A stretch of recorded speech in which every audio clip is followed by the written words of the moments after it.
Hi, this is Michael Buffer, and you're listening to the voice of the people. Let's get ready for Boxing Voice. You could have been anywhere in the world, but you're here with me. You are now tuned into the Boxing Voice Radio. Join us every Thursday and Sunday, live at 7 p.m. Eastern Time.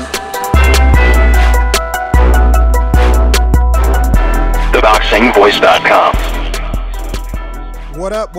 Welcome back, ladies and gentlemen, family members of Patreon. I'm your host, Nestor Gibbs, and we're back with another episode of Untitled, only here on Patreon. Now, it's usually a Monday-only show, but, you know, every now and then we get off schedule, and you got to pick it up on a day that is available. But today, we're on point, we're on time, we're on track.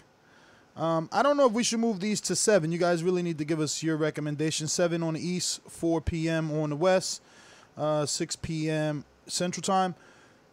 Just because maybe more of you guys are home at that time or off of work at that time. But if this 1, 2 o'clock time start works for you, let us know. As I've been saying, I'm trying to get a little better with Patreon. Tomorrow you would absolutely maybe not have a Patreon show, right? I haven't decided whether I should go to see the Adam Kanaki, Chris Ariola press conference. Marcus Brown will be in attendance, Miguel Cruz, Andre Berto. I just don't know if any of those guys do the numbers that we'll do on a morning show. You know what I mean? Like, do I miss the morning show to go see them guys when we'll probably do better talking about those guys? I don't know. But this is a show where we just sit back and talk about everything. So I want to turn over to my co-host and just find out, why is he drenched in water? Did he go swimming? Did he just come from the gym? What's the dilly? Dollar DiBiase Production.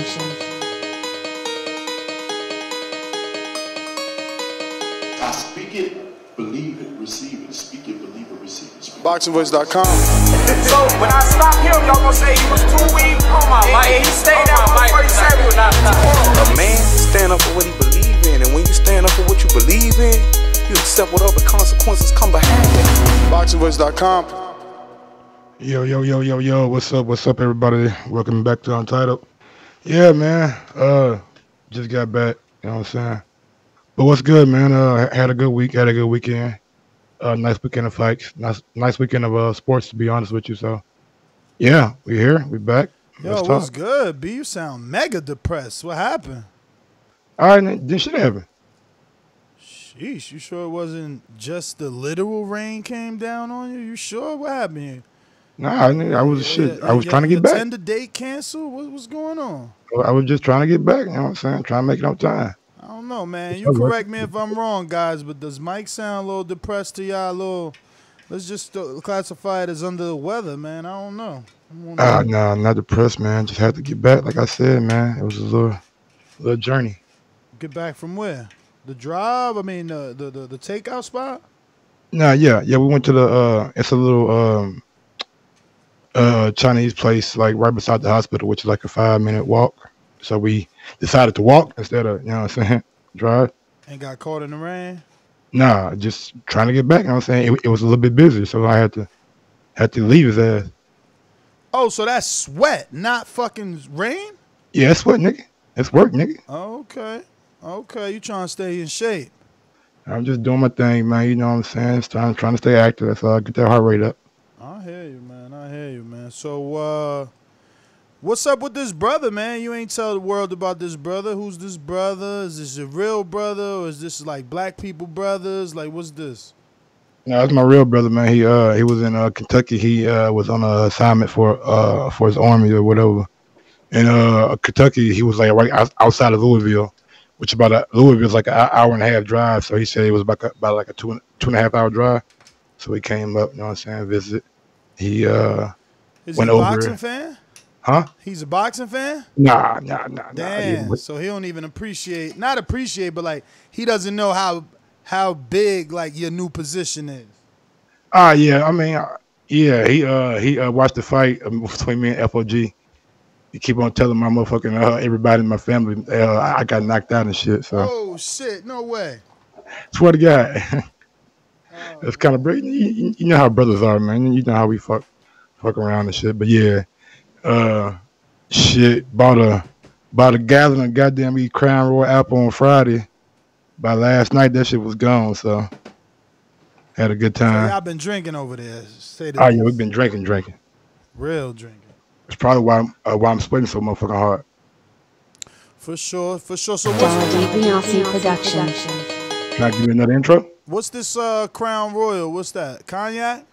Uh, I think I seen that before. It got like yeah, a I think it purple was label, like right? brandy or some shit. Yeah, E&J brandy, is that? Nah, E&J No. is different. Crown Royal is like the pretty much is like the. Is it whiskey or I don't know what the fuck it is. I just know it's a motherfucking staple in the community, just like Hennessy, Crown Royal, those two pretty much are what we go to if we drinking brown. Man, you might do some Remy, you know what I'm saying? Douce now. I got me a little Douce that I had, still got some left over. That shit is pretty strong, you know what I'm saying? I didn't know Douce was that strong, so can't really drink that shit like that. What, That'll be Douce? something that I save.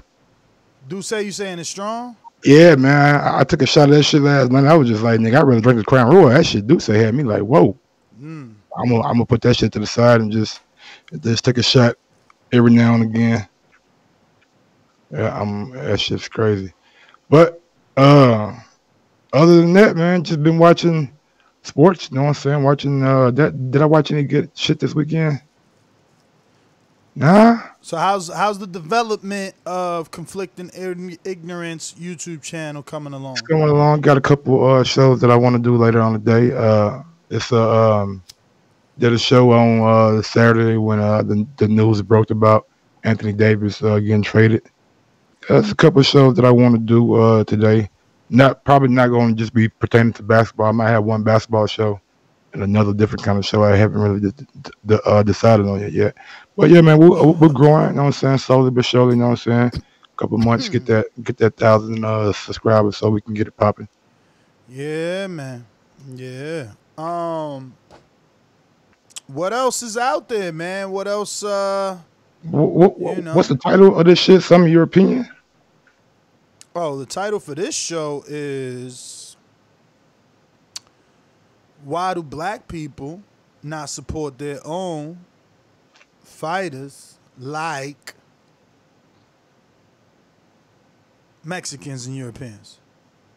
I just think, you know what I'm saying, for the most part, like it's like, you know what I'm saying, black people ain't, I mean, I ain't gonna say that, but for the most part, like the bigger demographic of black people are probably more interested in NBA, NFL, and for the most part, they support the shit out of them niggas. I mean, you walk into a barber shop, you walk into just shit into like my brother, like if people gonna be talking about basketball, people gonna be talking about football, like boxing is that niche sport where I do believe that the black fighters get mad support from the from black fans. I think Black Fight Fan, Barbershop Conversations, 78 Sports, pretty much the whole LDBC. They got a whole little demo. I mean, a whole like YouTube conglomerate. You know what I'm saying? Dedicated to trying to big up the black fans. So I mean the black fighters. So I do think that we are supporting our own. I just think that the mainstream media, that's the main thing.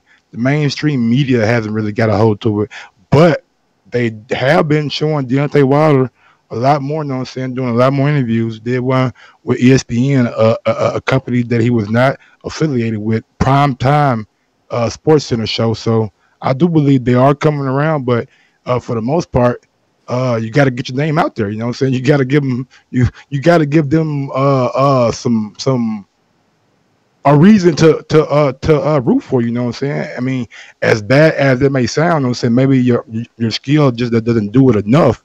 You know what I'm saying? In the ring, sometimes it does take a little bit more for folks to notice you. Like Floyd Mayweather had the little whole money scheme. So, I mean, I think people just want to be entertained and inside the ring and outside the ring. And I think we are coming around, but for the most part, it's mainstream media that's not really pushing the black fighter. But like I said, we are seeing Deontay Wilder doing more interviews and shit like that. Yeah, but I mean, I hear what they saying. Like, it's like Andy Ruiz got this win, and we automatically assumed that he could do a pay-per-view here in the U.S. just because he's Mexican, and that's the type of support that, Rockmont Ingram is talking about. Like, why don't we have that type of support for Depends on who he fight, though. fighters? You think he just fight anybody and do a pay-per-view?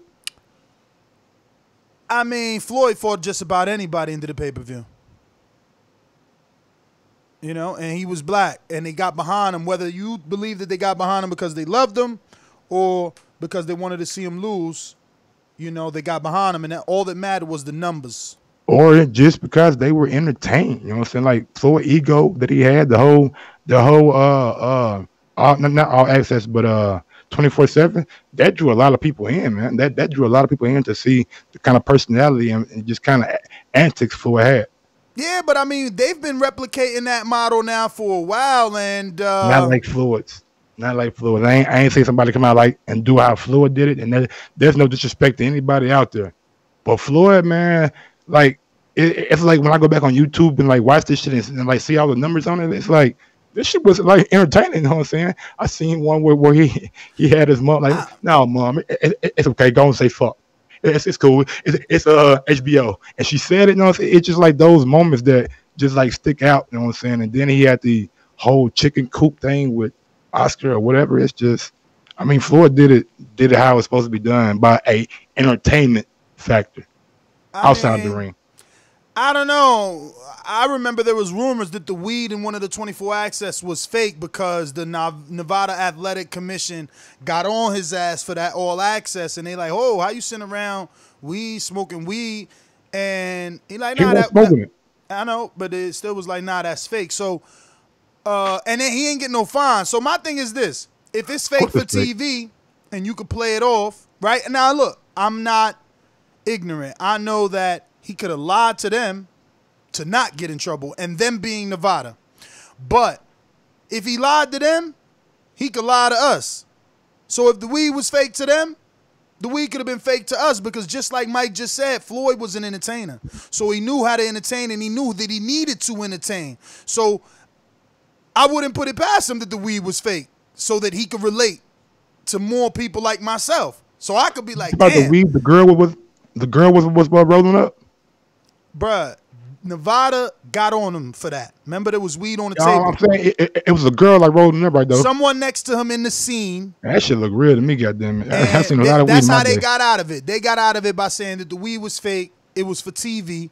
And what I'm saying, if you going that far to relate to me, and mind you, I ain't mind you relating to me. I mean, when am I going to get mad at thick, beautiful video women rolling up weed around the motherfucking table? I'll never get mad at that. So you related to me. But then later come out and find out that the weed is fake. It's like, yo, dog, all you trying to do is play me. Yeah. Just saying. But anyway, we got some questions on the Untitled topic and questions. It's out on Patreon. I hope that you got to it, because if not, you lost. H Money says, Ness, come home to TMG, champ. Yo, I'm be making my decision here shortly. You know what I'm saying? I like the movement. I like the direction in which the zone feels like when PBC first started. Bro, TMG Promotions open up a fucking YouTube Patreon account. Oh, I ain't know that. Damn, they got Patreon too. They got everything though. They got YouTube. They got Facebook. They got Patreon. They got logos. I mean, well, now if they got Patreon, that's good, because this way, they gonna make sure they promoter get there, and that's hard, man. Whoever's a supporter of them can make sure they get that proper equipment. Whenever H Money make his debut, he gonna need all the fly shit. So the Patreon page got to get at the right level. You know what I mean? Then H Money will make his debut. So Brandon, I know Brandon is chasing. Southside Deucey's chasing. Jordan Baker, they chasing. They all want a piece of H. But just because it's three of them, that all obviously makes H the A side. So I don't know how y'all gonna get him in there. But the next one comes from Brandon Maurice. He says, if a internet troll constantly harassed you, threatened your children, and claimed to have a Draco (parentheses automatic weapon), what would you do if you were to run into that guy? Hashtag no fly zone. Hashtag slap a troll. Hashtag real father. What do you think, Mike? Honestly, man, I've been in that situation, and at the end of Step the on the day, champ. it wasn't like a troll on the internet. It was a person that I used to work with, and he said some disrespectful shit. So I had to beat him up at work, and I wish I would have waited to what that even sound worse. No, I'm waiting until like after work, but it cost me my job, and it was a pretty damn good job at the time. And yeah, man, I honestly like 10 years ago, 5 years ago, I was like, hell yeah, man, fuck them up, all this shit. But if a nigga ain't gonna bring it to my doorstep, you know what I'm saying, when they see me or when they run into me, then I ain't gonna like pursue a ass whooping, you know what I'm saying? I mean, I done grew up a lot, you know what I'm saying? So I mean, but I can't tell another man how to feel, and so if he feel like he gotta stick up for his people or defend his honor, then we're gonna have to try to get in between that and like try to squash that as soon as possible. But honestly, man, you guys shouldn't be going back and forth. And it seems like it's much to do about nothing. You know what I'm saying? Words are words, and sometimes people gotta live behind them. But sometimes we gotta learn as a whole just to let shit go. And from this point moving forward, I just want both guys to just respect each other. You ain't gotta like each other. You ain't gotta be friends. You ain't gotta be homies. You ain't gotta be even motherfucking text buddies. Just respect each other at the end of the day. Yeah, man. I mean, I feel the same way, dog. Like they need to. First of all, Brandon wants some sort of get back. You know, all Yeah, those guys yeah. want get back. So H needs to do what H needs to do, which is, make his It's like debut. when you singing that troll down in Dallas and he ain't had that same energy. It's like, you know, you said what you said, but nigga, Exactly. you Exactly. know And I beat your ass, that's so what it is Brandon what needs it to is. think about. Like that's what Brandon like if they see each other and they still got that same energy, then that's different. But if you see one guy, like I'm just not I don't pick on people. Like Yeah, it man, might it I might ain't I ain't sound been a bully it might type. sound like that, but like if a dude ain't trying to fight, like I'm not I mean, it depends on how far you took it. Then I might have to just at least Yeah, smack yeah. you. But Just my need for GP. But yeah, for the yeah. most part, I'm like this, man. It's like I beat a dude up who didn't want to fight me, and I felt bad afterwards, bro. Yeah, You know man. what I'm saying? It But don't. but dude was talking shit, you know what I'm saying? And I was in college, you know what I'm saying, testosterone and shit. But when we put our hands up, he didn't want to fight, but he had to get something. Damn. So Brandon put that comment and Yeah. Jemmy put a YouTube clip, best cry ever, with over 1 million views on YouTube. Auto tune. Let me play it. Let me play it a little bit. Yo, these TMG dudes, this a gang for real, yo. You can't fuck with one without fucking with the other. He said Deep that part down in my heart, what did it say? I still love you. Brandon, they said deep down in their heart, they still love you, champ. Yo, that shit got 5 replies. He put a timestamp. He wants you to listen to it at 15 seconds. Let me see, did we do that? Oh man, we're lost. All right, whatever. All right, man. We're gonna move on to Yo, Matthew. listen to Age Money. This is why Age Money don't get. Like, you can't have this energy and then don't expect them to have that energy. He like, Brandon, you sound like a bitch, bruh. Sign up to Border Wars and fight Eric Cruz. Then he comes back. He says, my fighter, Anthony Edwards, will knock Brandon Maurice. Knock out Brandon Maurice. Then Brandon comes back and says, how about you fight me instead? So the next one is TMG Promotion. He's like, where was that energy a few weeks ago? You waited till Deucey said something. Clown emoji. Hashtag clout chaser of the year. Hashtag clown My of the nigga, year. you know you ain't making no better, right? Like you ain't have to read that shit out on here. Matt Garcia says, since we're halfway through 2019, what do y'all think the fight of the decade is to this point? Damn, decade? Fuck. I would have been saying, and all the UK fans would have been saying AJ Vlad, but shit, Ruiz versus Anthony Joshua. Because while it ain't motherfucking Rockman and Lewis, or maybe it is, but it ain't Buster Douglas Tyson. Oh, it's something. It's historic. It's historic So I'm just gonna tell y'all the best fights that I've witnessed since I've been watching boxing. Badu Jack, James DeGill, Lara Hurd, Wilder Ortiz, Vladimir, AJ, Thurman, Porter. Yeah, but he's saying decade. Ain't decade I know, 10 but I years, mean, champ? I can only start from No, I 2015. I know. But what I'm saying is, you at least have to say, all right, Thurman Porter, that was a good fight. But is it good to be the fight of the last 10 years? I mean, last 5 years, it's definitely one of the top 10 fights. I mean, that ain't like, why you always trying to change the goalposts? My man wrote the word decade. Last I I know, checked, but I'm saying 10 of the years. last, you can say the previous 5 years, but I'm saying out of those last 5 years, the Thurman Porter is definitely a top fight in there. I'ma just run with Andy Ruiz and AJ just because Yeah. Andy Ruiz and AJ. Now, that might be the upset of the decade, you know what I'm saying? Because the fighting wise, a nigga just got beat up. You know what I'm saying? Shout out to Coach Mitty. I was partially on point with him where I brought up AJ Klitschko in the conversation, but he said Absolutely. he's saying Mayweather Pac has to be brought up. But I don't think that's fight of the decade, Mayweather Pac. That's why I didn't even bring it up. That was like joke of the decade. Okay, Bradley put on the cup. I did see that. Absolutely. Yeah, I wouldn't call that fight of the decade either because we didn't even want Bradley Provatnikov, you know what I mean? And then Bradley went in there and got drugged, to a place he ain't want to go. Both, you got to put the Canelo and Triple G's in there. I did watch the Francisco Vargas and Fight of Takashi the Mura. man, who the fuck said that to you? Dog. Stop listening to whoever's telling you Canelo Triple G. How is Canelo Triple G fight of the decade? Where's the significance in that fight other than a regular unification middleweight fight? Like, what was the defining moment? Like, who got knocked out? Who got knocked down? Like, that fight, whose eye fell out? Like, how is that the fucking fight of the last decade? In the first fight, Triple G was going for the record at middleweight for most. Y'all got low standards, B. Niggas got low standards. I hate to see y'all girls, man. Why you want to shit on that fight for no reason? Bro, I ain't shit on the fight. I'm just saying we talking about Coach blanket Mitty, in Rose, 10 and years. Flock, Dog, we blanket in 10 years worth of fights, and we gonna say that Frotch, Groves, and what was the one you just had me upset about? What the fuck? Y'all niggas is crazy. Canelo Triple G. That shit ended in a controversial draw, and that's fight of the decade? Fight of the last 10.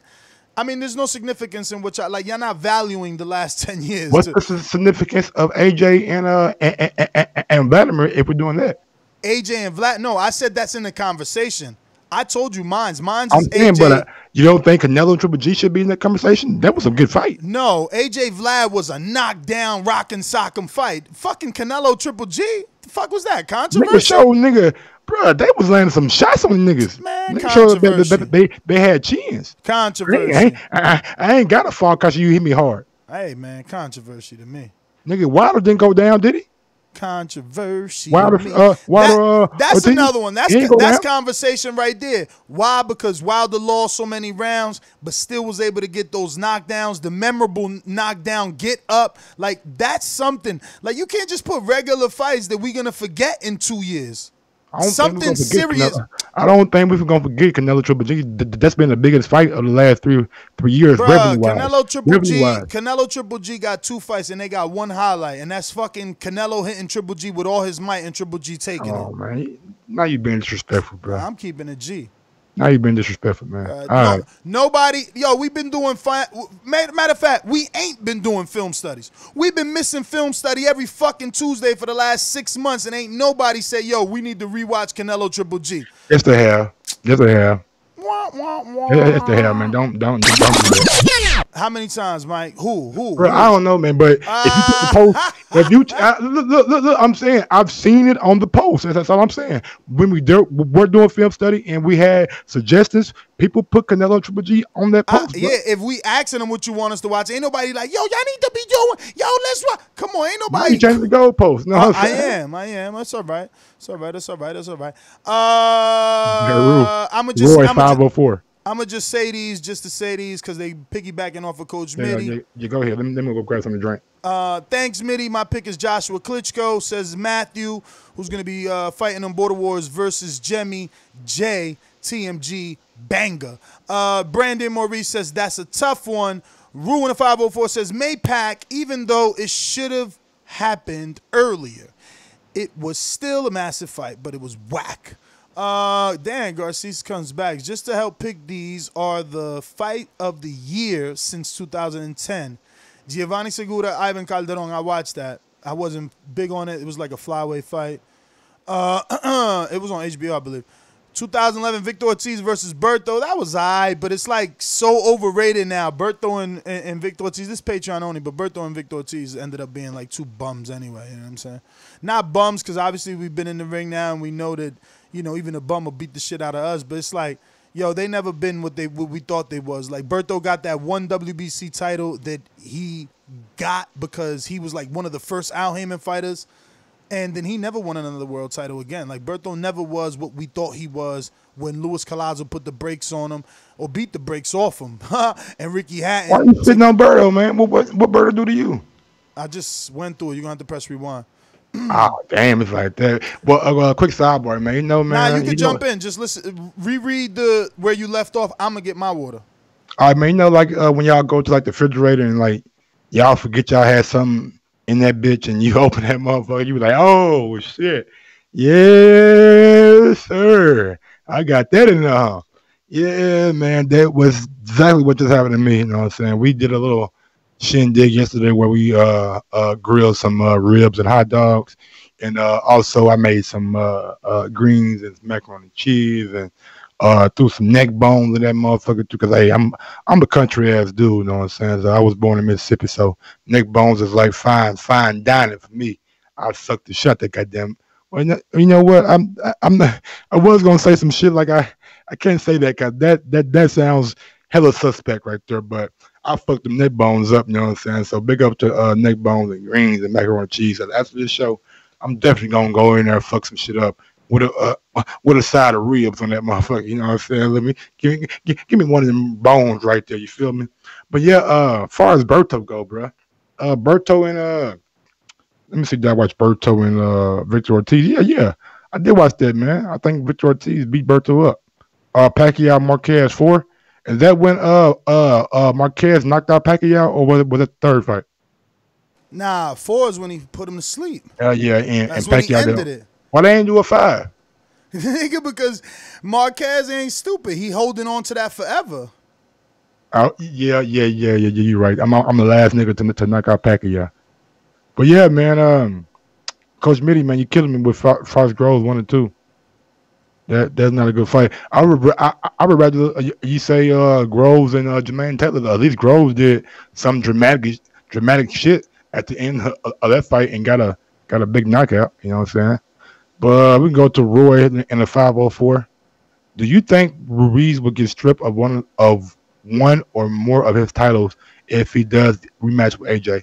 No, I think sanctioning bodies are greedy and they're gonna put their tax on it. So I think they see AJ as being the biggest fight that belt can hold. But don't put it past the IBF if they move and try to push for that IBF mandatory, which Pulev has. And I got to go back and watch that Bob Arum interview, man, because somebody sent it to me. He was talking about the situation with Pulev. So I got to watch it and see what he said, because a lot of people are really disturbed by what he said. So we'll check it out. He said, I probably get in trouble. Like the title reads, I'll probably get in trouble, but I don't give a damn or I don't care. So I got to go back and watch that. I mean, but, Bob always saying something. Nah, but he was talking about like the Pulev and the girl situation. So he stepping outside he probably the said box. something controversial on women. Yeah, he said he stepped outside the box. So we'll see. But I mean, he been complimenting women this whole week, so probably changed. But I don't think he'll get stripped though. I think these sanctions bodies are greedy. I think you'll see the IBF. The IBF is the only one that I probably think that they could possibly be in jeopardy, because they are known for mandating their fighters to fight the mandatory fender. We've seen it with Ocampo, a guy we never heard of. We've seen it with Earl Spence going over to fight Kell Brook. We've seen it with Derevchenko. Gennady got stripped. So it's not out of the realm of possibility that the IBF will strip you before a big fight, because they did it with Gennady. Yeah, man. So let's see what else we got, man. It looks like everybody fell in love with that question. Big Rue in a 504 says, "Do you think Ruiz will get stripped of one or more of his titles if he does the rematch I with mean, AJ?" you must not listen to what the fuck I just said for about 5 minutes. Oh, you answered that? I was texting. I'm sorry. God damn, I'm in the I Border done broke it Wars down chat. and everything. I'm in the Border Wars chat, dog. If you ain't in the Border Wars chat, your life ain't fun. I am in the Border Wars chat, But you man. got it This shit muted. on You mute got it. though. You know what I'm saying? Yeah. I just go back and read everything because niggas over there funny, man. I gotta admit, bro, that motherfucker be having me like 300 missed messages and shit. So Oh yeah. it's Oh yeah. crazy. Then y'all adding Jordan Baker to it. I seen and was one more guy y'all added, right? Mm-hmm. Besides Jordan Baker. Okay, see, text him again. He ain't listen to shit I'm saying. Yo, Ness, Yo. who y'all add to the chat besides Jordan Baker? Jordan Baker. That's it. From what I know, he the only I one. thought it was somebody else. I'll check right now. That was like Southside Deuce or like Brandon and Maurice. But yeah, man, Border War chat is definitely where it's at. We're gonna move on to Carlito's K84. Okay, we got a Border Wars question. Okay, I like this one. Any plans to bring Border Wars to London? Like Oh, many we UK added listeners, Eddie. We I added would Eddie. love, Boda de Grasa. I would love to take part, but having a young family means it's not possible for me to fly to the US for Border Wars. So he want to come to he. I mean, we've been talking like with Coach Mitty and Yeah, we need like way more floated like people. the We need ideas way and more shit, but people that's interested in the UK. But if we could do something with Mitty, that's the easiest way that's the because easiest way. we pick it back off of white collar boxing or the Queensberry League. They got a cruise to like the UK or some shit. Huh? A cruise to I'm, go to the UK. I'm talking shit, man. That would be a cold ass cruise ship, now nigga. But yeah, man. I ain't going if it's a cruise, bro. I always wanted to like visit, you know what I'm saying, the UK even before I started boxing. I don't know if I told y'all this, but my favorite movie of all time is V for Vendetta. I watch that movie at least 3 or 4 times a year or so. Uh, but yeah, man, I just like I don't know, man. It's something about London. Like I like London movies, you know what I'm saying? I like Gangster Number One, you know what I'm saying? I like a lot of different like Rock and Roller, um fucking Lock, Stock, Two Smoking Barrels. A lot of good UK movies that came out that I really enjoyed. So I always wanted to visit and see what London had to offer and why y'all food get a bad rap. Even Charlemagne said, man, the food over there is horrible. But Nando's is I. Yeah, Nando's, man. I'm just so happy that God gave me the opportunity to be part of that. You know, it's not like history or nothing, but that was pretty dope, man. You know, because imagine the amount of shows I would have made and still been making had I not known what really took place in there, dude. And you know the amount of millions of people that don't know what really took place in there, and one day they'll know. Speculation. One day they Yeah, know. they'll know one day. I'm sure Wilder will come out and say something about it if asked about it, and he's feeling in a good mood.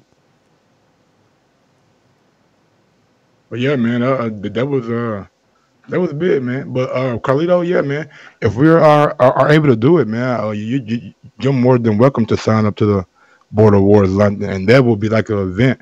That's something that we'll probably need like sponsors for. Like if we can ever hunt down Spencer and get that MTK Global thing and talk to the WBC and like really present them with a nice video of other other Border Wars footage, then I think yeah we could possibly get it popping, man, and get it over there. It just need some investors. That's pretty much. But I think it'll happen with Mitty. You know, we just need enough Americans that's willing to fly to the UK. Like, we really could do it in November without a doubt with Mitty. He's already talked to me a lot, bro, on the back. It's just a matter of how many of us are willing to come out in November. We won't have to worry about selling tickets or anything like that. We just got to fight. He'll match us. We'll all fight UK dudes, you know, so it'll be America versus UK. And it'll be the big deal. He sent me a video yesterday, bro. It's on that computer. it's all good. Bro, I mean, it looks like a real fight. Like, okay, it's cool, bro. I mean, I sponsors. think the white collar boxing. Yeah, no, it's exactly like that. Sponsors, announcers, lights, rings, ring card girls. I mean, everything. They had no headgear, so it was, they was really, really, really real. But that shit was dope, man. I wouldn't mind going with no headgear. Yo, the announcer almost sounded like David Diamante too. Like it was good. Did he say Mitty? Did he say that? If he did, then it definitely was. Yo, they even said Mitty's last name. I've always seen that shit. I never knew how to pronounce it and shit. And I think I listened to it over and over yesterday watching his fight, and I think I still forgot it. It's like the badge or some shit like that. The badge. Nah, it's not. Nah, because I would have remembered that. That was like Chico DeBage and shit, the singer. But it ain't his. Is like the big or some shit. But yo, it would just felt amazing to listen to UK announcers, right? Because you used to hearing them talk about Groves and Brooke and etc.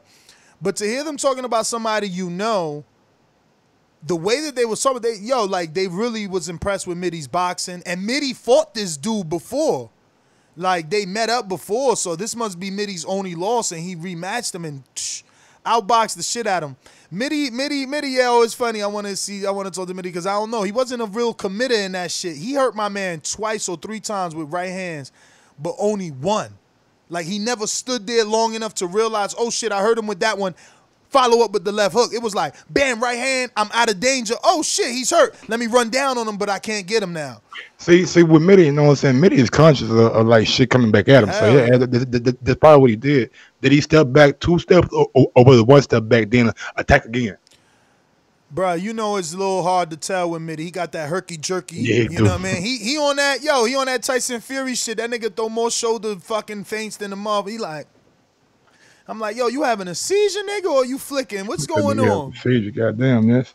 But yeah, man, let me see. Do we got any other ones? We just went off on the Oh yeah, man, shit, we got plenty more. Oh, okay. Carlito, any plans? You said that. Joseph says, Carlito, Coach Mitty says, what part of London are you from, bro? So answer him when you get time. You're going to have a Coach Mitty and UK friend. You not seeing the answer, my nigga? You don't see the answer? Oh, I ain't load that reply. East London. Congratulations on your win, by the way. Nicest box on TBV by a long way. This nigga, man. How y'all going to disrespect this, man? He got a knockout, man. That it might be because it's more than power, man. That's the thing. That's why Wilder don't get that respect. Bro, because you was in your pocket, my nigga. Like, but you won't it's feel no skill. People like skill, and Mitty demonstrated that. He was the art of hit and not be hit, in and out. I mean, I don't think I got hit, but I mean, people don't respect my opponent now. I mean, you're not looking at the Border Wars chat. Look, the recent comment, I've been seeing it, bro. Recent comment about me is this. Only thing funny is Zach, cherry picker. Zach isn't a fighter. Hazael dogged you out. Gus the Bus only had 2 months of experience. You had a chance to fight Wayne, and he ran. Look, though, it's funny because what's the guy's name from Texas? The guy you always fucking like, Marvin. He wants to fight Gus though. Yeah. He wants the Gus fight. No, and people are saying in there, they thumbing it up, talking about good fight. That's a good fight. But how is that even like if y'all calling Gus a bum the whole time? No, because it's the politics of boxing. Like, I don't like you, so what you do is invalid, but I like him, so what he do is superior. Oh man, these niggas be tripping, bro. Bruh, it's no different than Tyson Fury beating Vlad and us not liking it because it wasn't the action-packed fight that Vlad versus AJ was. True. Listen, it's like this, bruh. I've always been told, man, and you got rap songs, right? It's like women lie, men lie, numbers don't lie. Goddamn right. So that's one thing, right? My fight got more views than his fight. Secondly, the other thing is, niggas is gonna always hate you, but if you ain't got no haters, you ain't popping. So as long as I wake up every day and somebody talking about me in Border Wars and I got a title and I'm 3-0 and people worried about me and H Money want to sign me. Like, H Money's the best promoter in Border Wars and he want to sign me. He don't even know who Sal is, I don't think, or Marvin. I ain't being funny, but I know my guy Jose is another promoter, but is there another promotional company on Border Wars? There is. Ooh, Well, I don't know. Jay. Yeah, Jay. Hey, No. You I say Jay actually, is on the back end, right? But I ain't heard from Jay. He don't call in. He don't call in to nothing. he was just Only on time the he called show. in was Saturday to fucking say Ant's still on the contract. But Ant, he talked to his sister and shit, and he got a loophole. So I mean, I don't know what's going on. Well, I don't know. They saying Jay is Suge Knight of Border Wars.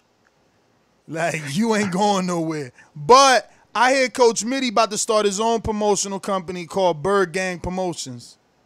Oh, Bird shit. Gang. Yo, that's what you get for saying Jay don't call in. Jay, what up? What up, Jay? About time, nigga. What's going on? Niggas out here stealing your fighters. Jay, what up? You unmuted? Because right on time, Mike said you don't call in. You don't call in. You don't Here you go. promote nobody. H Money got these niggas out here popping. He doing What you mean? videos. Hold on. First of He doing interviews. all, I got multiple hats. I promote the brand. I got y'all niggas over 60,000 views last month. You know, what more do you want from me? You know, what more can I do? He You know was out there in Orlando on the Top Rank card. Exactly. Holding it down. And I got some more footage coming for y'all very shortly. Y'all wondering about what Florida fight is at? We gonna let y'all know. But you know what? I'm calling in, but I was really calling in about this topic. I don't really, but you know, we can touch on the Border Wars thing. Mitty's happy, JD's happy.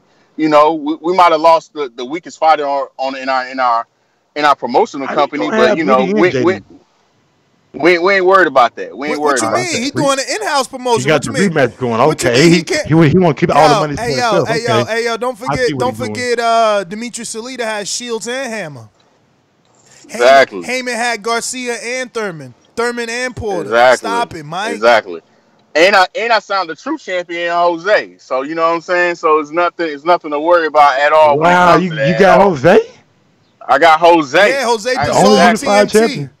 Jose, exactly. You don't even know that you under the J umbrella. That's why things moving and you ain't even knowing. Hey man, I told you, bro. I'm on a fight by fight basis, baby. I'm not committal. You know what I'm saying? Jose gotta show me what he can offer me this fight, because last fight he flaked out on me. He didn't show up. He was supposed to be in my corner supporting me. That's why I got to fucking draw, Jose. Yo, call and in, you rep. You had on your TMT uniform and hat, and Thank he didn't you. even Hat show and up. everything. I brought the hat with me, Jose. Where was you at? Jay, you done? Yeah, I ain't done. Jay. I ain't even get started yet. I wanted to talk about the topic. I wanted to talk about what y'all was talking about with Black. I didn't get the beginning of the show.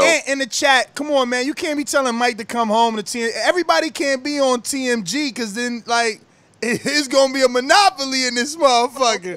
It is a monopoly. The TMTs came over the top spot. We got all the fighters. We got all the belts. Yo, H-Money about to turn into motherfucking Dana White in this bitch. That nigga next one want to be the only star over there. He don't want nobody else to come over there and take his shine. Yo, they already got like 5 people, bruh. They got Robert Bonilla, Boxing Therapy, Anthony Edwards, Jemmy J, and I think one more, bruh. Oh, Joseph, man. They got Joseph, the heavyweight. My bad, Jay, man. Go ahead, bro. So talk about what you want to call and talk about, man. I'm sorry about that. Border Wars taking over, man. You good, fam. You good. You repping the brand, man. You repping the band. Top Spot Promotions, baby. When you coming for that top spot, you got to come over here to fight. But oh shit, 2020. Anthony Edwards said he wants to fight his former promoter Jay. Shit, let's get it. It ain't nothing but a thing. Meet me at 205. Meet me at 205. Or you could fight the top fighter since you undefeated. Fight the top fighter, fight Mitty. But you scared of that fight, Yeah, he cherry picking. He trying to cherry pick a debut fighter. Yeah, exactly. He's scared. Him and hey Mike.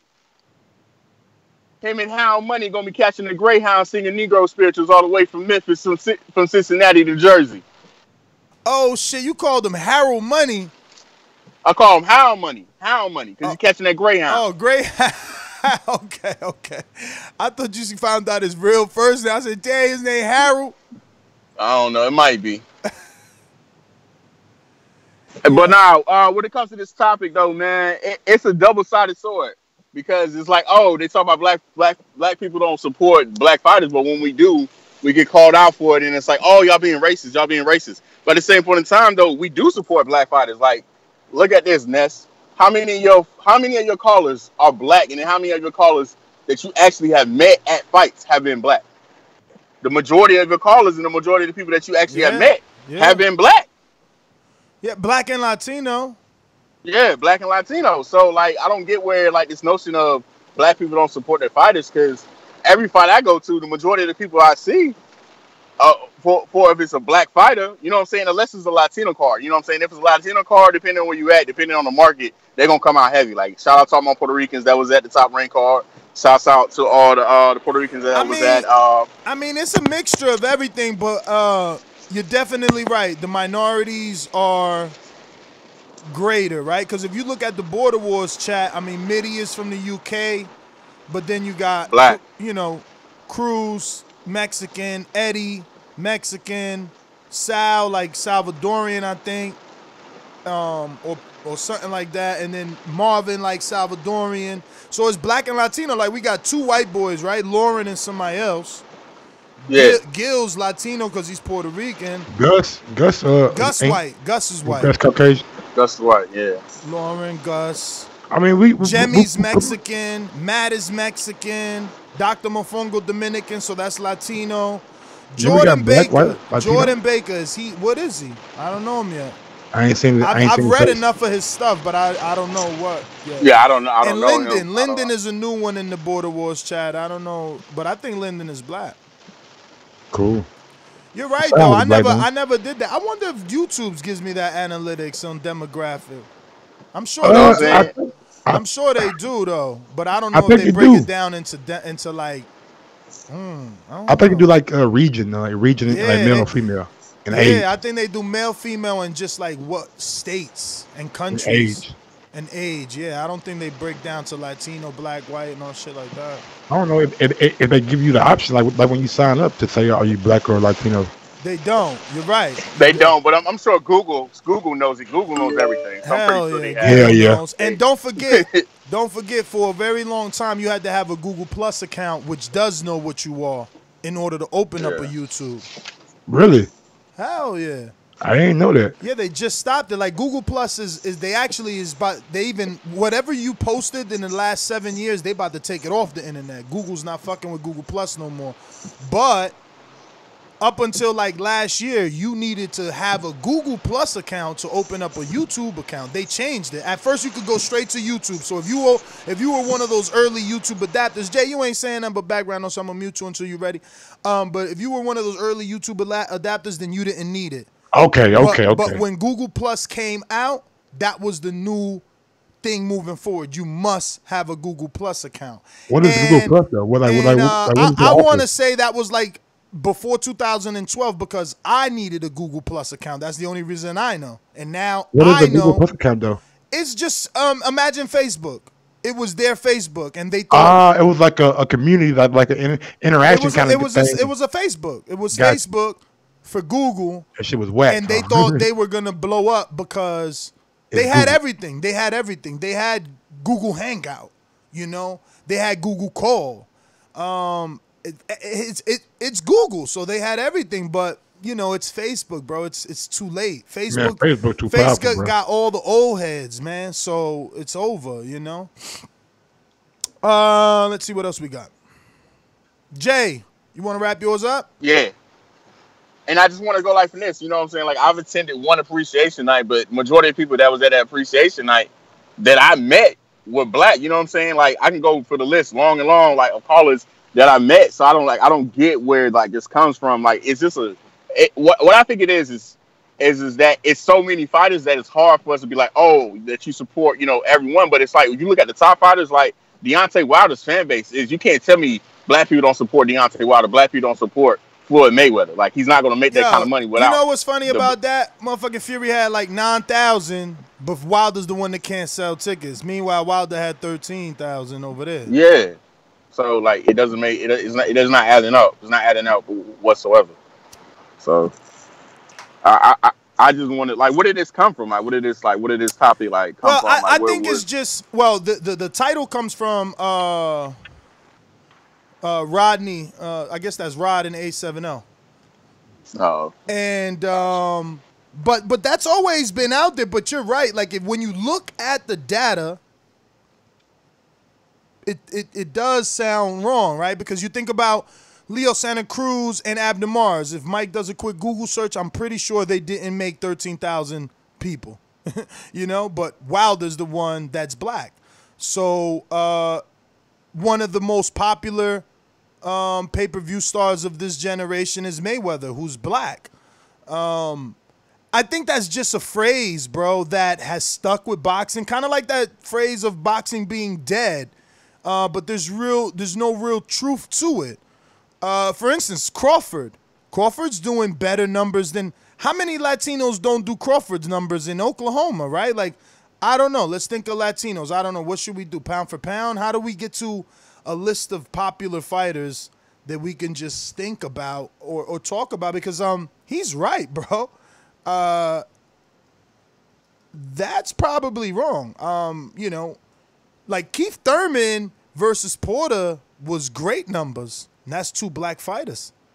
You know, not only did it do good numbers on ratings, but I want to say, let me see. Let me just Google that, right? Thurman Porter. I'm trying to look at the motherfucking attendance, but I can't really find it. I know they got the punch numbers and all that kind of shit, but I do want to know how many people were at that fight. For Leo Santa Cruz, you're saying? Yes. Yeah, I bet okay. you they did more. I bet you Wilder did more. Leo Santa Cruz and them didn't do big numbers. I remember. That's why I specifically brought it up. Let me see. Keith Thurman defeats unanimous decision, retains.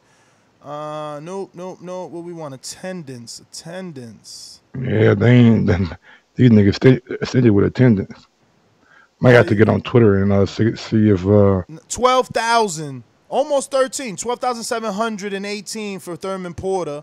You know, you probably just got to click on the article, champ. That's what I had to do. I am. I'm on Picture Report now. What is it? Mares versus Santa Cruz. It was at the Staples Center. Yeah, so that's what I'm saying. It didn't have big numbers. How many does that hold? About 18. What? Maybe 20 for a basketball game. Yeah. Yeah, not for no boxing. Shit, they call hold more for boxing. LA Times. Let's see what they say here. Bang, bang, bang. Oh, this is in the rematch. Let's see what the rematch did. I found this. I'll check it. Let me see. 12,005. Wilder still did more than two Latino fighters going out against both Mexican. That's what I'm saying. You can, but not everybody, right? Because then you think about the argument is, oh, black people don't support, their own fighters, and you think about Bradley. We can't Google Bradley doing 13. We can't Google Sean Porter doing 13. Has Bradley ever had like a hometown fight? Yeah, Palm Springs a couple times. I think like twice. But again, it's Palm Springs. There ain't nothing out there. You know what I'm saying? And for me to fly into Palm Springs like $800. Like that's an expensive airport. I don't know if it's just because where I'm coming from. I don't know. Must be like a nice little area. But yeah, man. Cause look, how many people was that? Let's check that out. And that was a little venue. We're gonna do Williams versus Hurd attendance. Right? Because that kid was homegrown. He was homegrown, bro. He wasn't even supposed to make it this far. He was a club fighter, and it just turned around for him. Like, self-promoted and all that good shit. Let's see. Defeats Premier Boxing Champions. Let's see. We got... But yeah, man, J-Rock and Hurd was a good fight, though. Look at that. 5,000. That's capacity, now, right? This hometown, though. This hometown, right? Now, if I do Amir Khan versus Lamont Peterson. And that was in the same place, right? The DC Armory? It ain't the same place, but this one was in the Army. This fight was in the Armory. I don't know where that fight, where Old Boys just took place. It was a smaller venue. Bleacher. Let's see if Bleacher Report got it for us. I wonder how much Amir Khan and Crawford did. I mean, you could always text, champ. I'm about to. I mean, Google said text. What the fuck was I thinking? What was I thinking? Like Crawford gonna answer you back and shit. Like a dude. Yeah, I got the jokes. They ain't even talking numbers. Come on, bro. Why they doing this to us? Somebody help me in the chat. Let me see if somebody can help me in the chat. Crawford Khan, y'all, help us out. So I'm looking at it right now. Oh, you found Crawford? Not Crawford Khan. I meant to say Lamont Khan. That's what I was on. Cause they went to DC, and I want to know. Okay, let me see. Nope. I'm gonna have to motherfucking put the word attendance. You believe this shit? It says.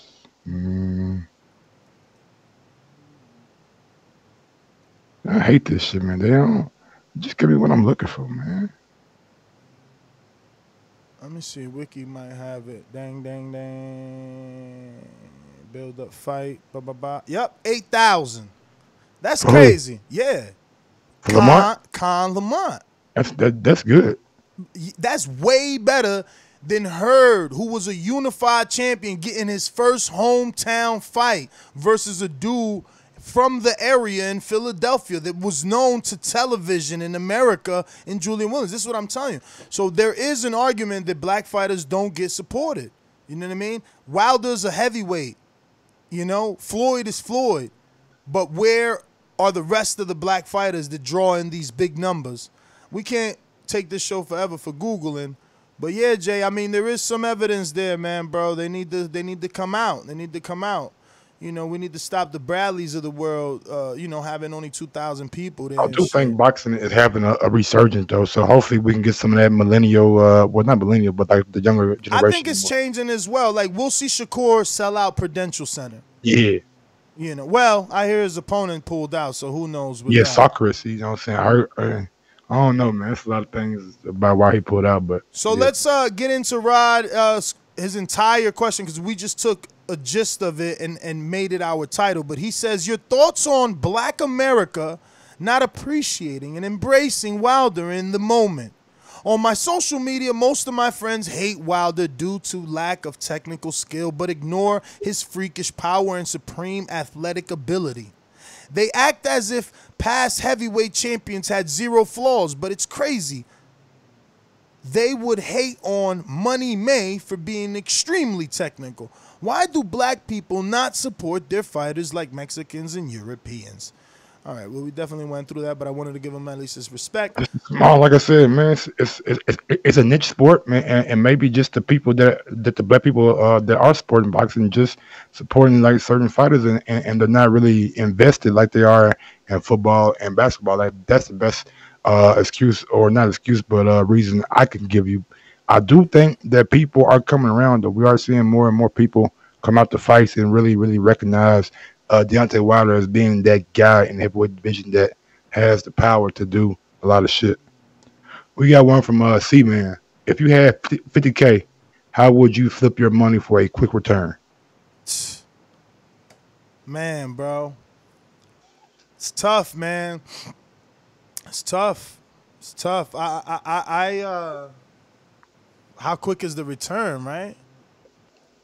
If I was you, C-Man, and listen to me good, and I don't know how much money you got, but if you got 50K. It's 50 he want to flip.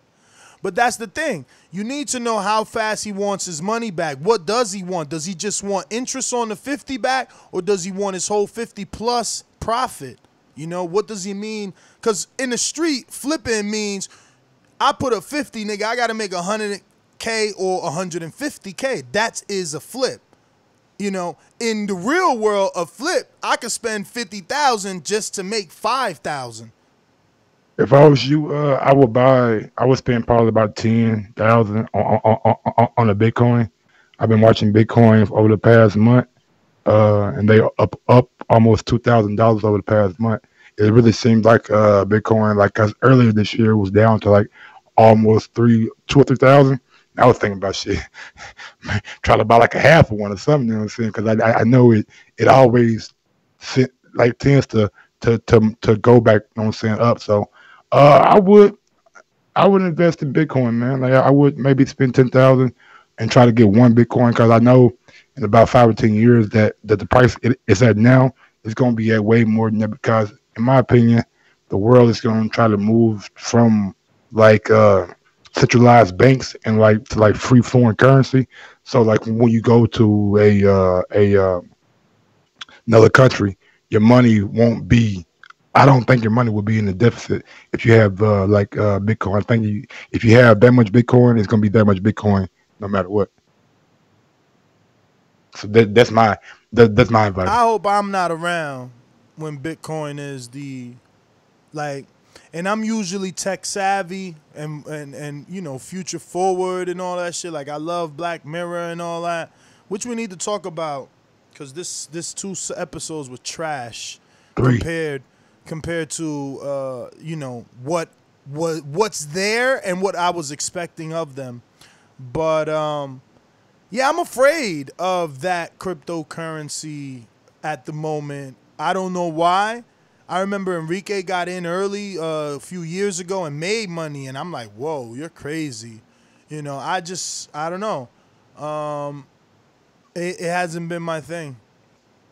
Yeah, man. A lot of companies are like coming out with their own coins, so it's gonna be a lot of different coins I flooding will the say market. But this, for completely the off most part, topic. yeah. For the most part, man, yeah, I would, you know what I'm saying, take a risk on that Bitcoin and see what it does in about 2 or 3 years. You know what I'm saying? Maybe it does a lot, maybe it does a little. So, but I think you will make money. Yeah, I was gonna say something that was completely off topic, but I don't remember anymore. Let So me I'll see. just go back to this though, because yeah, I need more information. So for next Untitled, re-ask the question with more detail, right? Like, cause I just need to know, like what you want back. Like, how is it that you expect this quote unquote flip to work? Invest in a startup. Shit, a lot of cannabis startup. Find the right one. Dude, that's the thing that I forgot. So the IBO dude was watching the show yesterday and he hits me up. He's like, man, y'all need to holler at Tyson's Ranch so y'all can promote him and, get paid. But he was like, I know the West Coast to East Coast, they be trying to kill people with advertising in terms of underbidding the East because they all the way on the West and, it's not, East isn't their market, right? So they're not And the going to. demographic for who weed smoking is legal is on the West Coast. Exactly. But he mentioned that like that is so dope that he sees you and I smoking on the job because he smokes too. My man from the IBO. You will never know his name. I mean, I did say his name I think yesterday, but whatever. I hope not, nigga. I hope I'll go back and listen to this shit and get him. No, But I yeah, don't man. mean you. I mean the world, right? Because then they'll be like, "Oh, the dude from the IBO smokes and shit." Like, nah, man. But I don't know nobody, nigga. nah, but he's cool as hell and. Yeah, he brought that up, man. He's like, maybe y'all could do something with cartridges.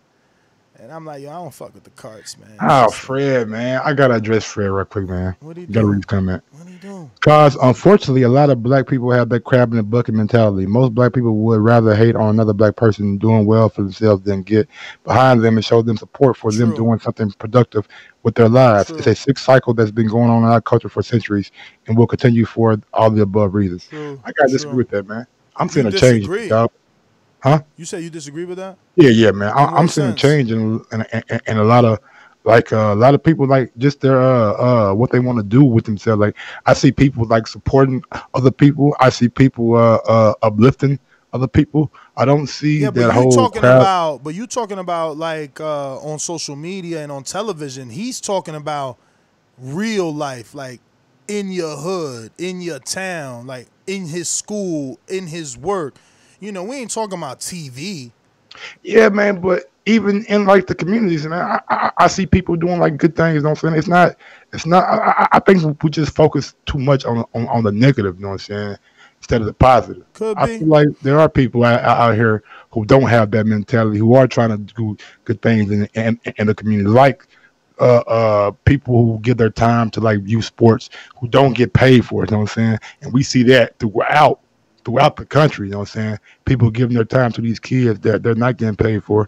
If it's AAU, if it's Pop Warner football, if it's Little League baseball, whatever it is, we see people giving their time to these kids, and that's just like a small example. You know what I'm saying? I mean, I see. I know when I was on probation, I believe 2 years ago, and I had to go to this drug class.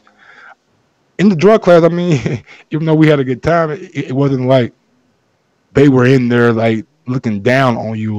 And I'm not saying that the instructors. I'm saying the people that were actually in there, like the people that they were like me.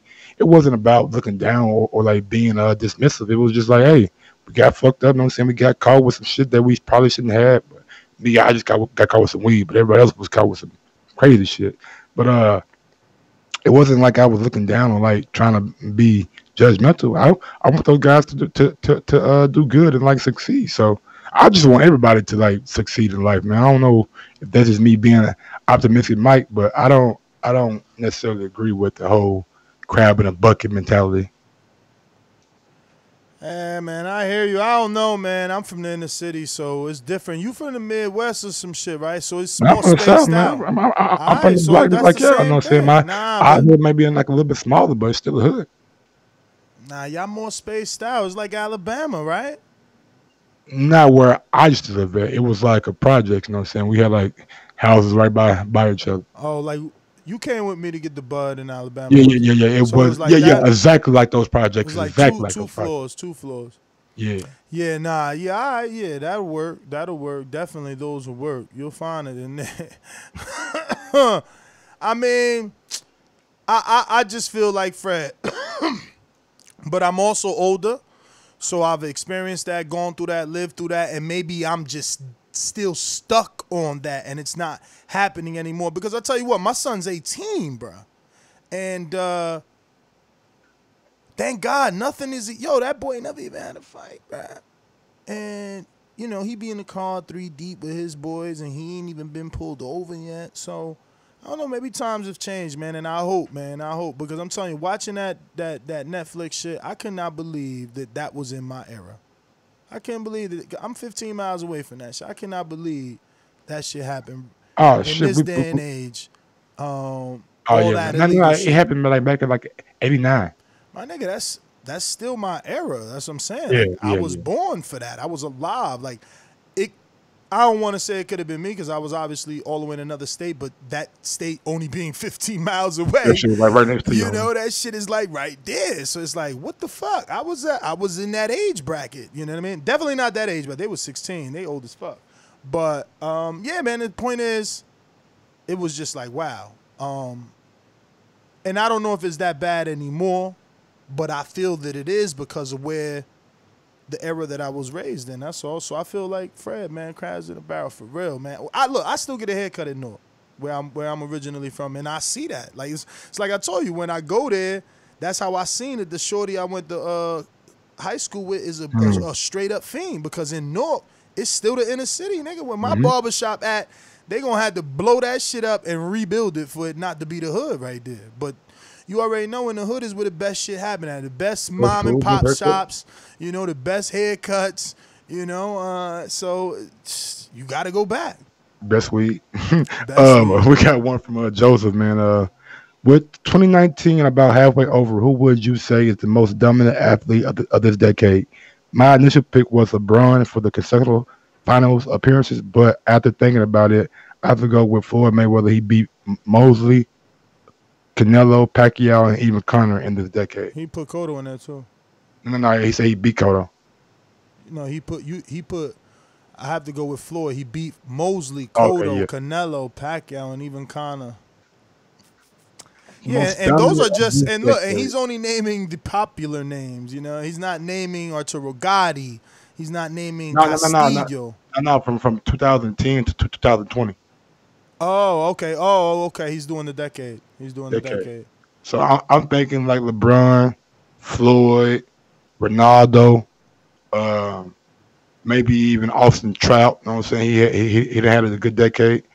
Tom Brady, you can put him in there.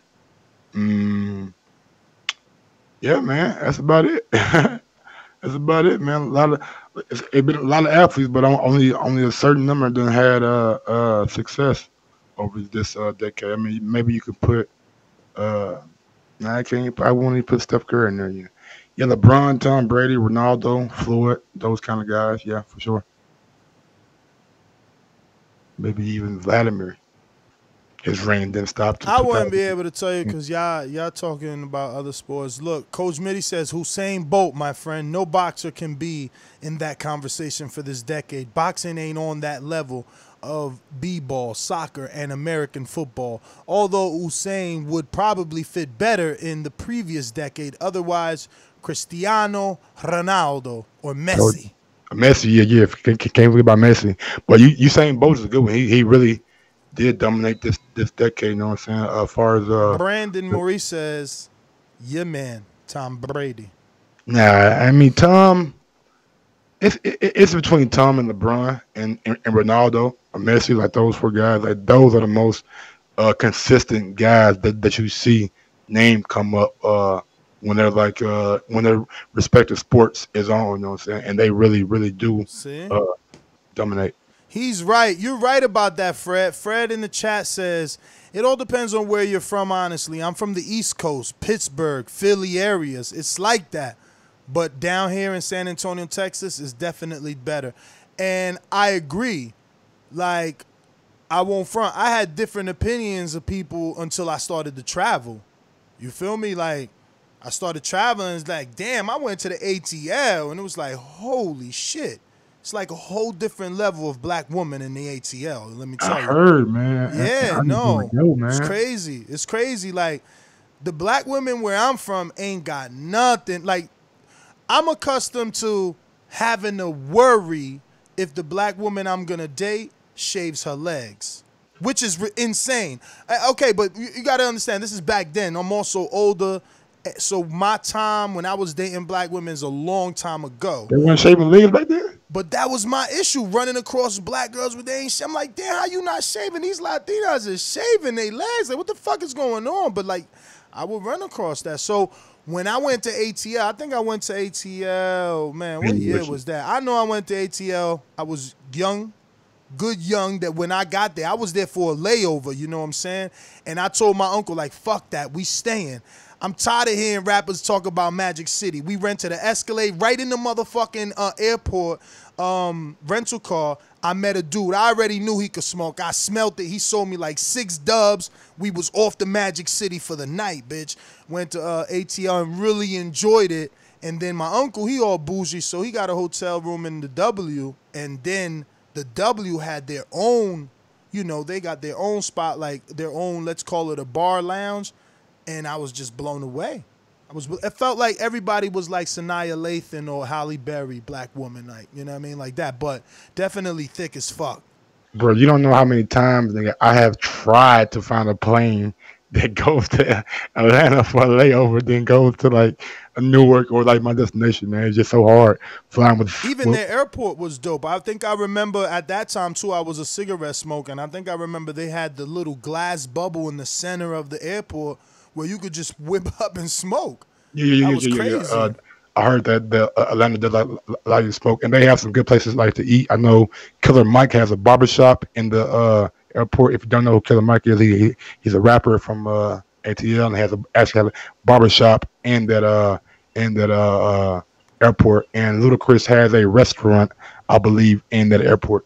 It's just like Mexicans, right? Like, for us here on the East, like where I'm from, Newark, New Jersey, you tell me Mexicans, automatically I'm thinking like the shortest dudes in the world. You feel me? Short Spanish dudes, chubby, like not even like Andy Ruiz. But for California, that's how they look at them. They're cholos. They got tattoos. You know, but I often say, like, when I think about Mexicans, nigga, my first mind go to California, big with tattoos and like niggas you don't want to fuck with. And that's because probably where you're born at in the South, there aren't Mexicans, so you resorted to television or news for to relate. Where I'm from, because Texas, like, if you really think about it, man, I've been in Texas, bro, and Texas like the same way, my nigga. Yeah, like, hell yeah, Texas. You'll see some big ass Mexicans down in Texas, like dang. No, but that's what I was getting to. Like, so me being born in Newark, New Jersey, I had a different impression of Mexicans until I visited Texas, and I met like some fucking bad Mexican women. I'm like, what the fuck? Like, I didn't even know they was built that way. Well, go to Houston. No, I've been to Houston. I went to, like, when I first went to Texas, I landed in the airport. I think it was Dallas because I stood in Frisco, Texas. But then I flew to Houston because that's where that big mall's at, right? Yeah, it's like 4 hours away. I I flew to think so. Houston. It's called the. It's a big mall. I know. Yo, forgot I'm what it's telling you, called. man, it's just different. You gotta travel. Before you pass judgment is all I can say. The world is a huge place, and it's crazy. It's like just yesterday, bro, I met this woman, and I thought me and my girlfriend met her together, and we thought she was from Barbados, and she ended up being Dominican, which was crazy because it was the last thing that we thought. But yeah. But Why? anyway, she just looked more African American. I guess I can't say African American since I thought she was Barbados. She just looked black, bruh. She looked more black and not Caribbean. She didn't look Rihanna, but her hair was so long, but kinky, but long. Like she had 4 big box braids, and that's what made me think of Barbados. I feel like, you've seen pictures of Rihanna dressed down. That's what this girl felt like. She came outside, bruh, bugging too. I'm with my girl. She comes outside, 0 bra, 1 button on the blouse. She raised her hand. You could see the whole bottom boob. Like, she obviously had a boob job, so women that get boob jobs get crazy confident, and they don't give a fuck. I'm like, holy shit, she was howling. And then on the ride home, me and my girl got the conversation. Like, I'm like, them shits was fake. She's like, they was fake. I'm like, they had to be. They was too perfect, bruh. They was like, bam. I'm like, okay. Anytime you raise your arm up and the boob don't drop down, yeah, them motherfuckers. Bruh, it ain't dropped down, and it looked like a perfect, filled, nice. Bruh, that shit looked right. All right? It looked right. Can't blame him, man. Hey.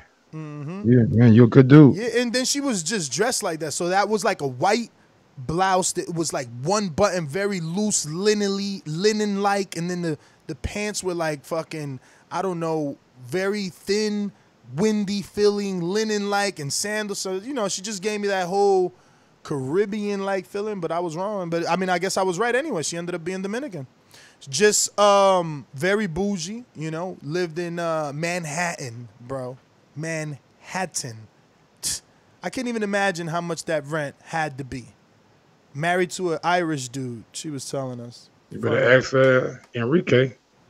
Don't you live in Manhattan too? I don't even know, man. Enrique been going through a few. So I don't know what I mean, he did what he's with a whole new girl. I mean, anytime you change girls, it's like you're going through a whole bunch of shit.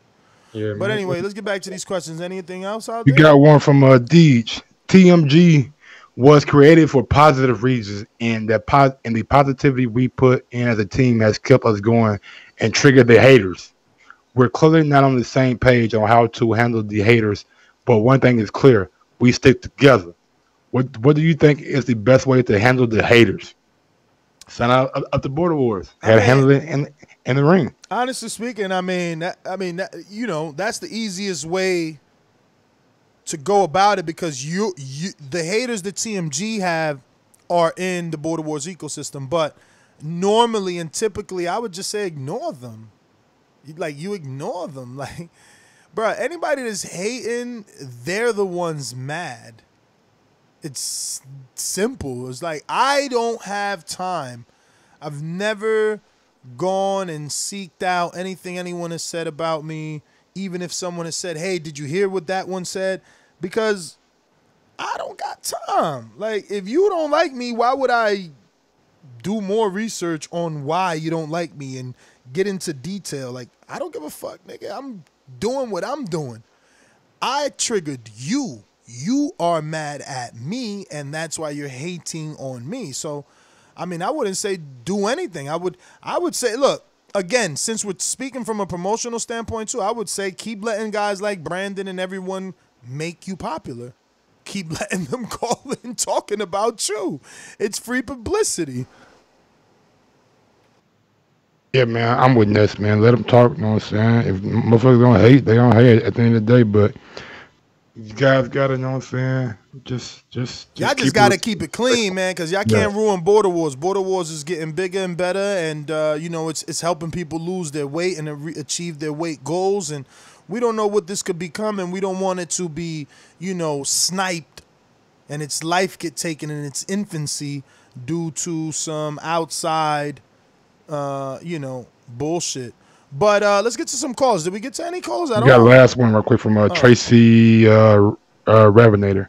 Granted, Ramirez takes Hooker's belt. Do you think Tank and Ramirez will be No, I read that one. Hell no, I don't think Tank will be on the undercard of Wilder Fury. First of all, Wilder Fury rematch shouldn't need it, and with all the promoting Top Rank is going to do and marinating, they really shouldn't need a supporting bout as strong as Tank versus Ramirez. But since we have seen something like that go down before in history with Mayweather versus Canelo on the undercard, Danny Garcia versus Lucas Matisse, I won't say it's out of the realm of possibility, but remember that the fight, the fight that I just mentioned is a fight that was solely promoted by Heyman Boxing and Golden Boy Promotions, who were working together at the time. They were one. This is, Wilder and Showtime with ESPN. Then you're talking about, ESPN bringing in Ramirez as well, and Showtime sprinkling in Tank. Just too many strings to pull, I believe. That's a lot of money too to give out, and one. Nah. Think about it. That's a big fight by itself. If it were to happen, you know what I'm saying? No, Mike. It's not. It wouldn't be about money. I know that the time has changed, right? Especially in years, right? Like when Canelo fought Floyd was what, 2012? Maybe, whatever. 13-ish. All right, so we're talking 6 years ago. But factor that in. Factoring that in, okay? Danny Garcia 6 years ago when he fought Lucas Matisse is 10 times more popular then and now compared to Gervonta Davis any time throughout his career. Like, you got to remember. Listen to me. Let me tell you what you said it. You just started watching. Let me tell you what you missed. When Danny fought Lucas, he was fighting the true boogeyman. It wasn't like someone went through him and kind of softened him up and we seen a blueprint. People thought Danny wouldn't take the fight. And let's just be real. Danny was rumored to have gotten $3 million back then, 6 years ago. What would be the equivalent of that PBC money now? Like, no, bro. No. It can be done, because it's not as big as Lucas Matisse versus Danny, and Wilder Fury is not as big as fucking Floyd and Canelo. So hell yeah, it could be done, but it won't be done. But it's not because Gervonta and Ramirez is this big fight on its own. No, again, Danny versus Lucas was still bigger and is still bigger. Like, you tell me Ramirez is fighting Tank, I'm not as excited as I was when Danny was fighting Lucas. Like, that's not, what the fuck, Ramirez Tank, that's some shit he just mentioned today. Nobody even talked about that shit ever. Like, that doesn't make me excited. Tell me Tank Farmer, and it's like, boom, the nostalgia clicks in. It's like, oh yeah, that's something they've been beefing for years, but like, Ramirez, no. Only thing that I gotta say, I think you're wrong when you said Danny is more popular than Tank. I mean, I think it's evident. I think Tank is very, very popular, like among boxing fans, among like the younger generation too. He has an affiliation with Drake, you know what I'm saying? So he has an affiliation with Floyd Mayweather. So I think Tank has some popularity, you know what I'm saying? Especially you said Danny 6 years ago was more popular than Tank is now. I would say Danny now maybe has a little bit more cachet than Tank, because he does a good job on IG. But I think Tank has a good fan base. A lot of folks love to see Tank fight. Champ, Danny, before fighting Lucas, did Andy Ruiz to AJ. He took all the belts from Amir Khan as a 7-1 I seen that. Underdog. As a man that was supposed to lose, with heavy controversy on the fight in the build-up, because Angel Garcia said, I never seen a Pakistani that could fight.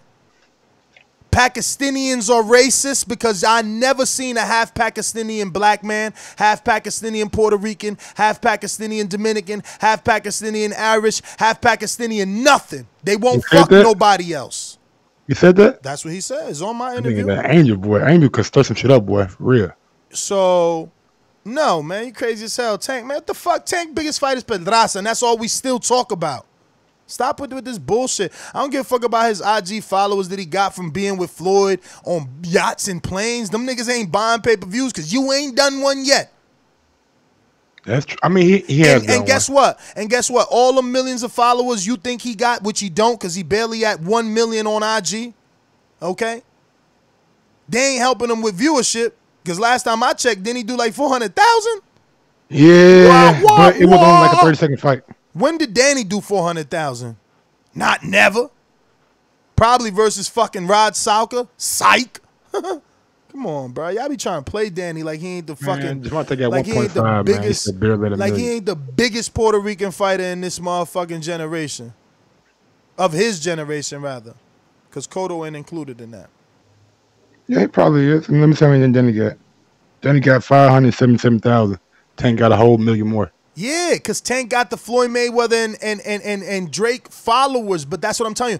Those guys ain't watching Showtime when he fights because Danny still do better ratings. Danny still been in bigger fights. Danny still sold more tickets. My man just getting his first hometown. Come home. He just coming home. He just coming home. He needs a marquee fight. Oh, exactly. So then how are we arguing that Tank was popular or is more popular than Danny ever? Maybe now because people care about IG. But again, if it don't translate to his viewership on Showtime. He doing scrub numbers. Let's go out to these callers. Anthony Edwards, talk to me. Queen City Cobra, what's going on, man? You got a lot of motherfuckers nigga trying to get you. You know, they talk, but they don't want that smoke for real. I wasn't talking about that, man. I was talking about like trying to sign you and shit. Uh-huh. You said what? You got a lot of promoters trying to sign you. You know, I'm with TMG. I'm with the best promoter. You know, I had to dump that bum Jay Aram. But real quick, I'm gonna get back to that in a minute because he don't deserve my shine right now. So let me get to these topics. But yeah, you missed the whole Danny Garcia train, Mike, because he was the next Puerto Rican up. Quick message. Hugo Davis versus Gervonta Davis. Or who the fuck is Hugo Davis? Hugo Reyes versus Gervonta Davis does a huge 429,000. Look at Mike trying to give him extra numbers. Oh, was that on Showtime? That ain't bad. I did a show on. That's pretty good.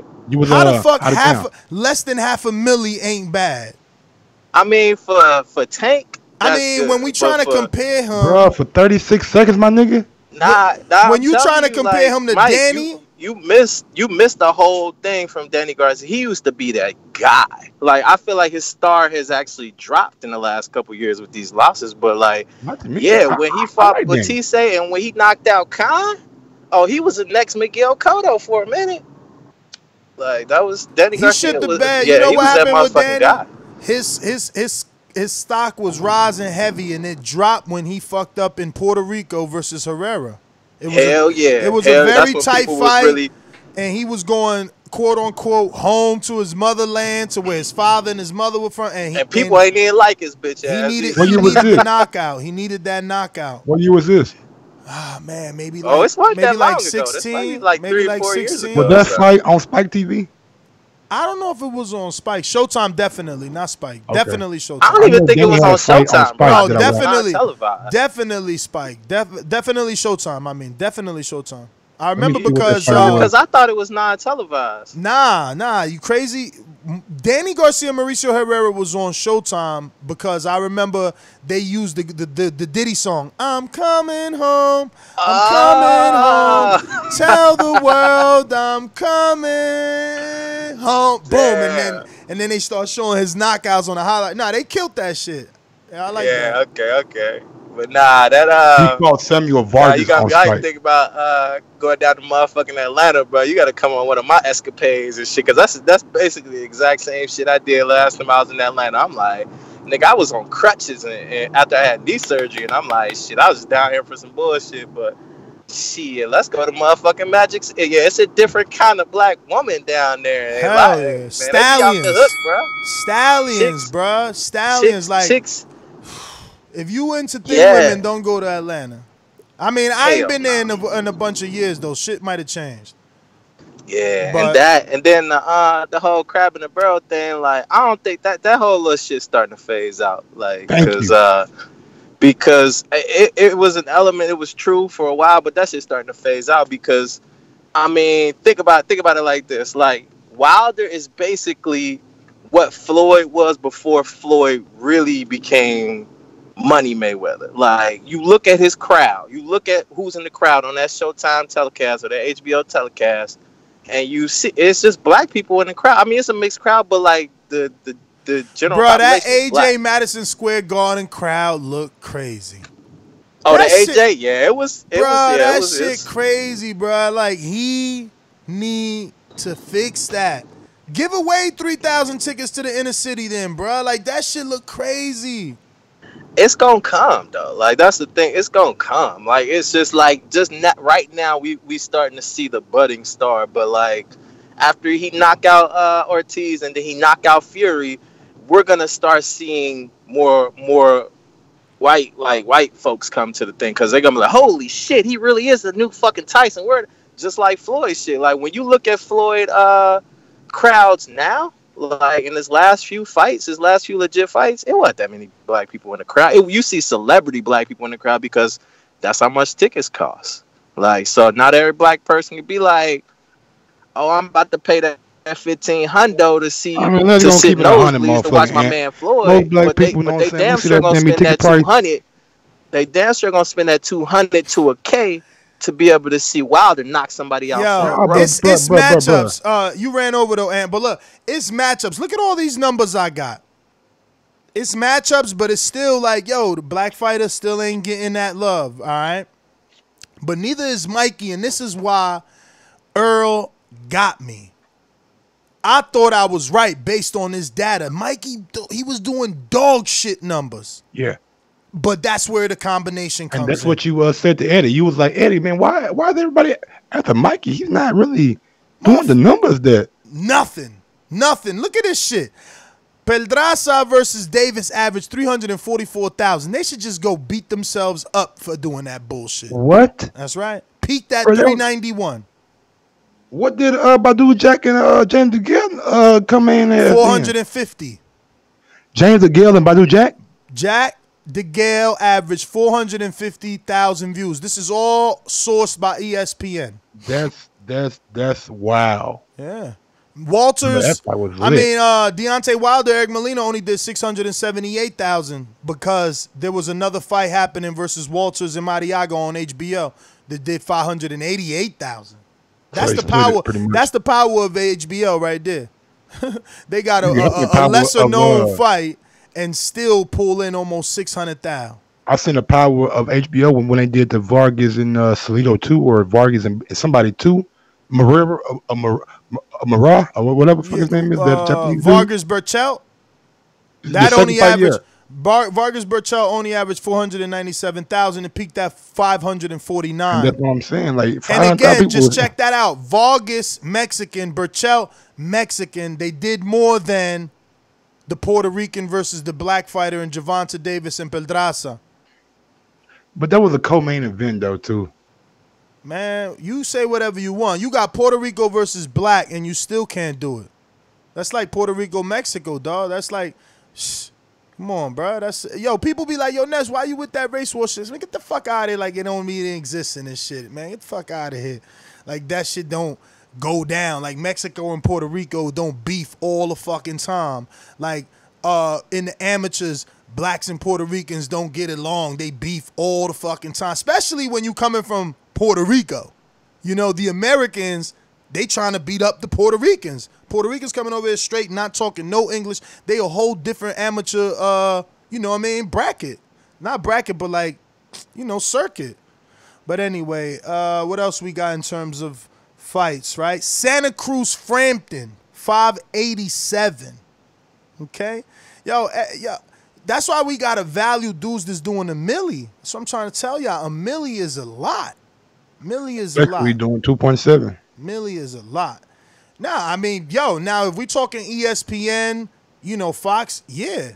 You listen. That's and the I think Caleb Plant and Ustaki did like Bruh, 9,000. the problem is that they not putting these dudes on enough. Yeah. Like Crawford did that, but they gotta get them back out there. July, August, not motherfucking September, October. We need if these guys especially if you're gonna be fighting this level of opponent. Fight. You're gonna fight this level of opponent, you could get 3 in. That's what I'm saying, Ness. Thank you. You could get 3 in, bro. You're gonna be fighting that. Go ahead and give me this Dolani Minge, man. I need this, man. I don't know why nobody ain't signed this motherfucker yet. This shit got me aggravated. Ain't set the interview up with Dolani? Bro, I got his number and everything. It's just so difficult because we on a different time. Them niggas like 15 hours ahead of us or some shit. Damn. Yeah, man. It's different times over there. That's it. We they in Cape Town, Africa. Oh, okay. Yeah. We all done with the questions, man. So do Straight say. Yeah, man. Listen. Post whatever you guys see out there. If you see any important news, any big news you think that TBV should do a show on. I do. I got one for us. Post it in the community page, and me and Mike could take a look at it. Mike, before you go to that, we do got some callers. But what's the topic? Big Baby possible opponent for Fury. Yeah, let's bring it back, man. I'm here to work. I'm here to work, man. Let's go to I forgot who's Dallas Cowboys, but that's going from Rod 870. What's up, big dog? Talk to me. What up? What's the other motherfucking day? What's up, man? So, Mike, I had to call in to address, because I don't want to pose the question and just give you an idea of where I'm coming from. So the reason I pose that question is because I'm not talking about from a microscopic level. That's how black people like to look at everything. I'm looking at it from a big scale. So what I mean is, to me, it's like black people will be, let's say if a person's 300 pounds and they lose 5 pounds, they bragging that, hey, we getting better. Hey, we doing better. But you're still 295 pounds. Who is? Don't talk to me until you lose 50 pounds, where you're healthy, your blood pressure low, and all that. So that's kind of how I look at it, Mike, in there. So when I'm looking at Wilder, what I'm saying is Wilder is huge. And all I see on my social media, and I follow like 2,000 people from where I grew up at, 3,000 people, is black people just hating on either he's not technical enough, or this is wrong with him, that is wrong with him, or he doesn't do this enough, and I don't like him.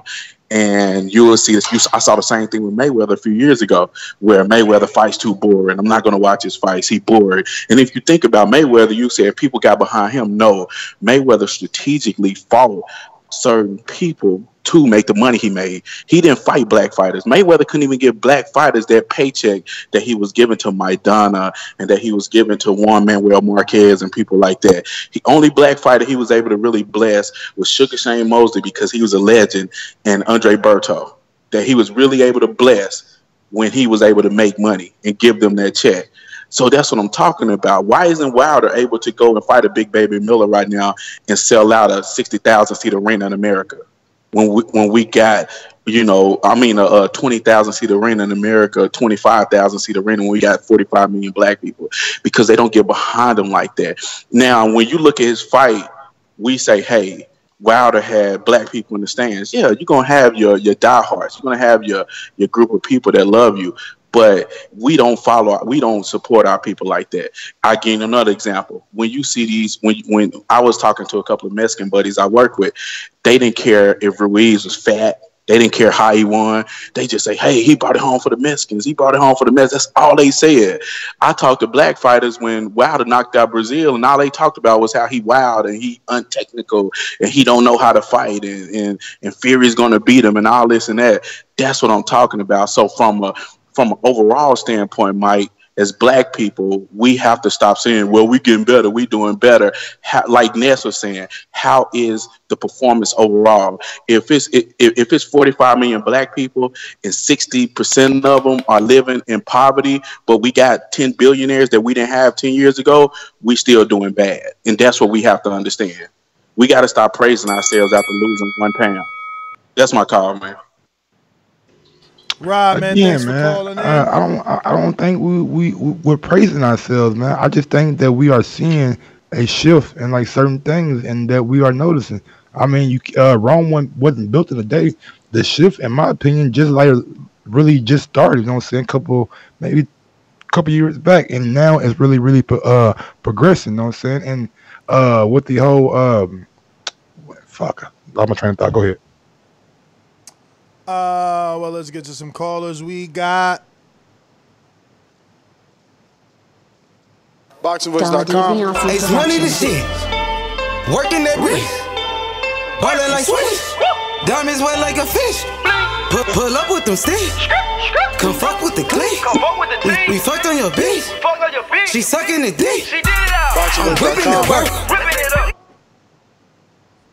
Hey yo, what's going on?